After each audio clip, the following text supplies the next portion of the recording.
اور مختلف ان کے نام ہیں. مشہور فراری ہے، اٹلی میں بنتی ہے. لیمبرگینی، یہ دونوں بنتی ہیں وہاں اٹلی میں. اور اس میں جو آدمی جا رہا ہو اس کے لیے سپیڈ لمٹ کی قید کوئی نہیں، ورنہ سب گاڑیوں پہ 120 کلومیٹر پر کے اوپر جائیں گے تو جرمانہ ہوگا. لیکن جو آدمی لیمبرگینی میں جا رہا ہے یا فراری میں جا رہا ہے اس کے لیے کوئی جرمانہ نہیں، چونکہ وہ یوں کرو تو 1 سیکنڈ میں وہ 120 پہ چلی جاتی، صرف اتنا کرنے سے شو ایسے جاتی ہیں. تو میں آپ کو ایک لیمبرگینی دینا چاہتا ہوں، فراری 8 کروڑ کی ہے. فراری 8 کروڑ کی گاڑی ہے فراری. کئی دفعہ وہاں جب جاتا ہوں تو کوئی نہ کوئی بٹھا دیتا ہے، یہ آپ کو ذرا سیر کرائیں. وہ ہمارے کو تو شوق کی کوئی چیز ہے نہیں، وہ نوجوانوں کے شوق کی چیز ہے. تو 8 کروڑ کی گاڑی ہے، میں مفت آپ کو دے رہا ہوں. وہ ہے صبر. آخرت کے سفر میں اگر تیز چلنا چاہتے اور سب سے آگے نکلنا چاہتے ہو تو صبر کی فراری پہ سوار ہو جاؤ. تمہیں کوئی پکڑ نہیں سکے گا، تمہارے کوئی قریب بھی نہیں آ سکے. کہ دنیا میں صبر کرنے والوں کا قحط آ گیا. بڑے بڑے علماء ہیں اخلاق سے خالی، بڑے بڑے علماء ہیں صبر جانتے ہی نہیں. اور پورا معاشرہ سر علماء، تم کل کے علماء ہو اس لیے علماء کی بات کر رہا ہوں، ورنہ پورا معاشرہ میرے بچوں صبر سے خالی ہے. تم سیکھو.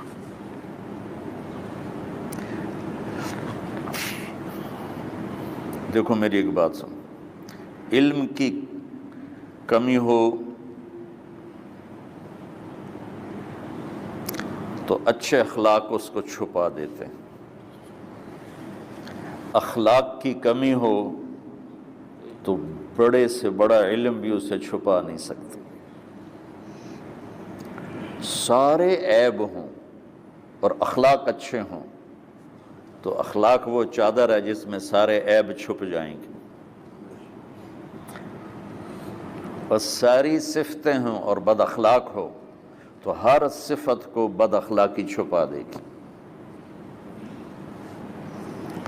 میرے نبی نے نماز لمبی پڑھی، اللہ نے روک دیا، کہا نہیں چاہیے.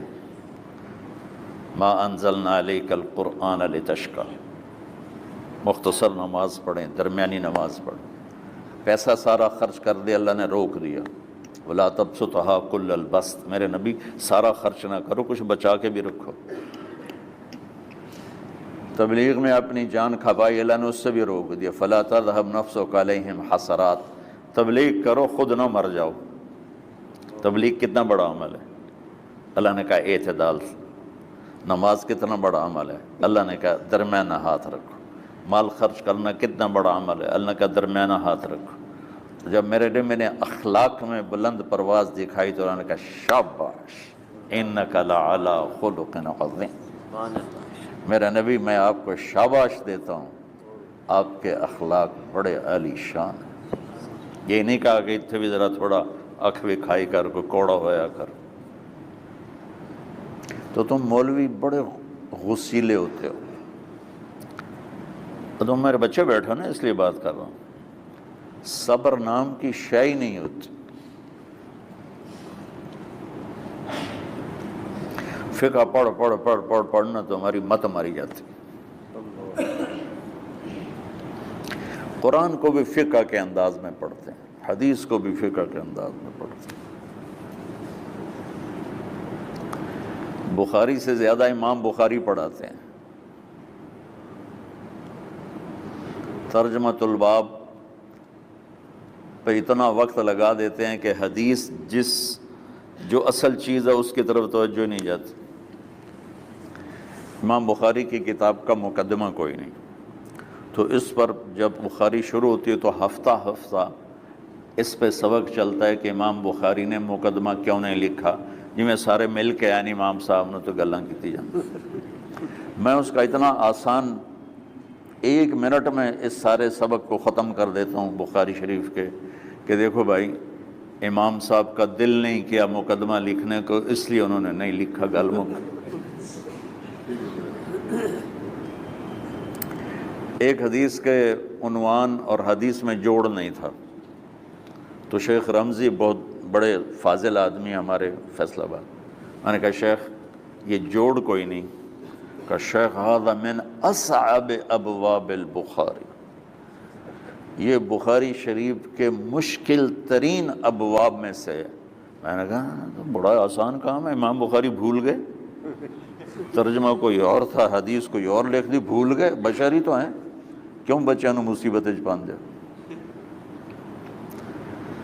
تو بچوں شوق سے جاؤ، بہانے نہ کرو، ہماری ذرا تھوک ڈال کے پیٹوں میں درد، وہ شامہ پہ جان گیا پھر توڑیاں، ٹھیک ہے نا، میں زیادہ بول نہیں سکتا ہوں، ضروری سمجھ کے آیا تھا کہ تم خوشی سے جاؤ۔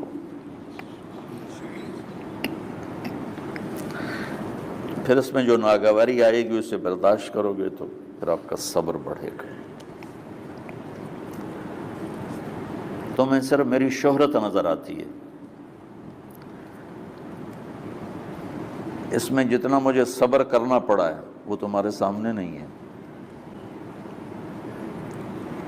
اور جتنی کڑوی گولیاں میں نے کھائی ہیں لوگوں سے وہ تو تمہیں نہیں پتا، اب تمہیں اتنا نظر آتا ہے کہ واہ واہ ہو رہی ہے آگے پیچھے لوگ، میرے اللہ کا کرم ہے، میری کیا اوقات، آج ہوں کل مر جاؤں گا، اولاد کو بھی یاد نہیں رہے گا کہ طارق جمیل کون تھا، جو ہے اس میرے رب کا کرم ہے۔ مجھے اپنی شہرت سے کبھی دھوکہ نہیں لگا، تو میرے بچوں اس لیے بتا رہا ہوں، کوئی فخر نہیں، کہ مجھے اپنی شہرت سے کوئی دھوکہ نہیں، ایک لمحے کے لیے بھی مجھے دھوکہ نہیں، میرے دل کی گہرائیوں یہ بات اتری کہ سب میرے اللہ کا فضل ہے، اور برائی کرنے والا اور اچھائی کرنے والا میری نظر میں برابر ہو گیا ہے۔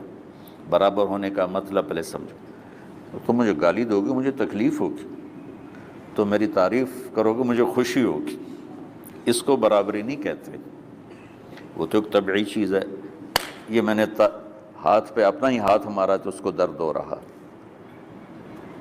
تو اگر میں مولوی شوکت صاحب سے بدتمیزی سے بات کروں گا تو ان کو تکلیف ہوگی، اور میں ان کی قربانیاں بیان کروں گا، یہ ذرا کھڑے ہو نا، ادھر ہاتھ دو، یہ اس سارے نقشے کے بانی ہیں، یہ پہلی اینٹ ہے، یہ 3000 روپے اس وقت لے رہے تھے 1985 میں 86 میں کراچی،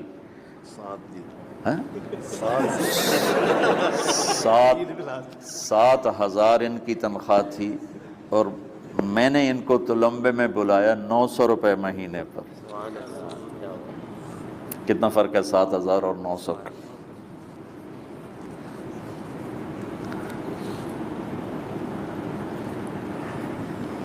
لوگ میری تعریف کرتے ہیں، میں اللہ کا شکر ادا کرتا ہوں، اور اس پہ میں تکبر میں نہیں آتا، یہ ہے مدح اور ذم برابر ہو جائے، یعنی تعریف کرنا اور برائی کرنا برابر ہو جانے کا مطلب یہ نہیں ہے کہ برائی کرنا سن کے اثر نہیں ہوتا اور تعریف سن کے اثر نہیں ہوتا، نہیں، برابر ہونے کا مطلب بتا رہا ہوں، اس کی توفیق تائید رحمت اپنی اولاد کو بتا رہا ہوں۔